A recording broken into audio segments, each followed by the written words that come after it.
Proverbs chapter 27. Boast not thyself of tomorrow, for thou knowest not what a day may bring forth. Let another man praise thee, and not thine own mouth, a stranger, and not thine own lips. A stone is heavy, and the sand weighty, but a fool's wrath is heavier than them both. Wrath is cruel, and anger is outrageous, but who is able to stand before envy? Open rebuke is better than secret love. Faithful are the wounds of a friend, but the kisses of an enemy are deceitful. The full soul loatheth an honeycomb, but to the hungry soul every bitter thing is sweet. As a bird that wandereth from her nest, so is a man that wandereth from his place. Ointment and perfume rejoice the heart, so doth the sweetness of a man's friend by hearty counsel.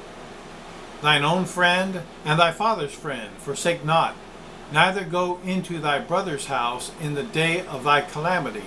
For better is a neighbor that is near than a brother far off.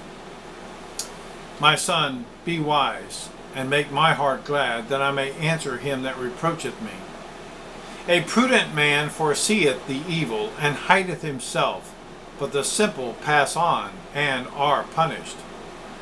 Take his garment that is surety for a stranger, and take a pledge of him for a strange woman. He that blesseth his friend with a loud voice, rising early in the morning, it shall be counted a curse to him. A continual dropping in a very rainy day, and a contentious woman are alike. Whosoever hideth her hideth the wind, and the ointment of his right hand, which bewrayeth itself. Iron sharpeneth iron, so a man sharpeneth the countenance of his friend. Whoso keepeth the fig tree shall eat the fruit thereof, so he that waiteth on his master shall be honored. As in water face answereth to face, so the heart of man to man.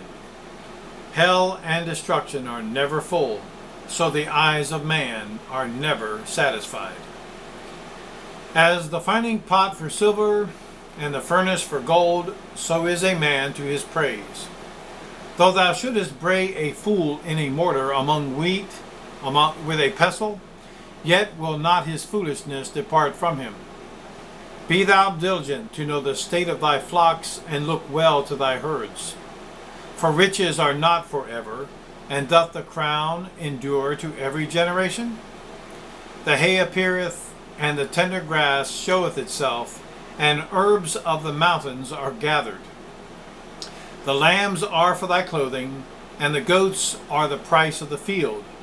And thou shalt have goat's milk enough for thy food, for the food of thy household, and for the maintenance for thy maidens.